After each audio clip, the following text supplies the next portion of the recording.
एक पुलिस वाले के रूप में मेरा पहला ही दिन था और जांच के दौरान मैंने अपने साथी की एक गलती नोटिस की। घटना के अनुसार एक आदमी छत से गिरकर अपनी ही कार पर आ गिरा था। डैक को लगा कि शायद वह नाचते हुए गिर गया होगा या फिर यह आत्महत्या का मामला हो सकता है, लेकिन मैं बस मुस्कुराया और कुछ नहीं बोला। मेहमानों के सामने मैं डैक की प्रतिष्ठा को ठेस नहीं पहुंचाना चाहता था। कार की हालत देखकर ही सब साफ हो गया। उसका मालिक अपनी कार का बहुत ख्याल रखता था। क्या कोई इंसान आत्महत्या करेगा और अपनी प्यारी कार को भी साथ में बर्बाद कर देगा?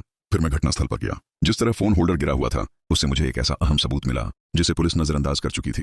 फोन की स्क्रीन और उसके गिरने के तरीके से मैं समझ गया कि कार का मालिक बाएं हाथ का था। डैक ने शक के साथ फोन खोला, लेकिन जैसे ही वॉलपेपर चमका मैंने तुरंत पहचान लिया। वो माइकलेंजेलो की पेंटिंग द लैमेंटेशन ऑफ क्राइस्ट थी। मालिक साफ तौर पर एक कैथोलिक था और फोन के पीछे लगा स्टिकर बता रहा था कि वह स्थानीय बेसबॉल टीम का भी फैन था। लेकिन ये सारी बातें पीड़ित से मेल नहीं खा रही थीं। स्पष्ट था कि घटनास्थल पर कोई दूसरा भी मौजूद था जब पीड़ित चांदनी में नाच रहा था। कोई परछाइयों से निकलकर उस पर झपटा होगा और इस सिद्धांत में कोई कमी नहीं थी। अब बस एक ही काम बचा था, उस दूसरे व्यक्ति को ढूंढना जो उस रात छत पर मौजूद था। जब मैं पीड़ित से मिलने अस्पताल गया तो उसके दोस्त संयोग से गलियारे में ही थे।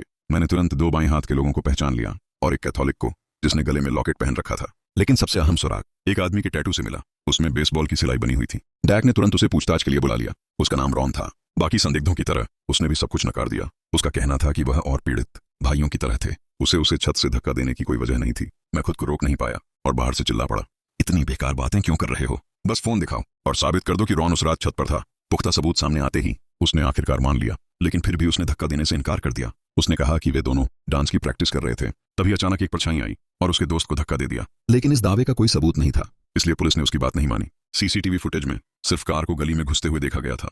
यह साबित नहीं हो सका कि वहां कितने लोग मौजूद थे। मेरे हाथ में फाइलों का ढेर था और दिमाग तेजी से दौड़ने लगा। जब सबको लगने लगा कि कोई तीसरा व्यक्ति नहीं था, तभी मेरे दिमाग में एक अलग ही सिद्धांत आया। लेकिन उसे बताने से पहले मुझे उस टूटी फूटी कार को देखना था। जांच रिपोर्ट में लिखा था कि कार की डिक्की में कुछ पेंट मिला था, लेकिन क्योंकि पीड़ित एक कार रिपेयर शॉप में पेंटर था, इस सुराग को नजरअंदाज कर दिया गया। मगर मेरे पास एक थ्योरी थी। अगर तीसरा व्यक्ति डिक्की में छिपा हो तो इस तरह वह कैमरों से बच सकता था और पीड़ित के साथ सीधे घटनास्थल तक पहुंच सकता था। डैक ने तुरंत इस बात से असहमति जताई। हालांकि कार पिछली सदी की थी, लेकिन उसमें मॉडिफिकेशन किए गए थे। डिक्की की सुरक्षा कई लग्जरी कारों से भी बेहतर थी। अगर कोई अंदर घुस भी जाए तो बाहर निकलना नामुमकिन था।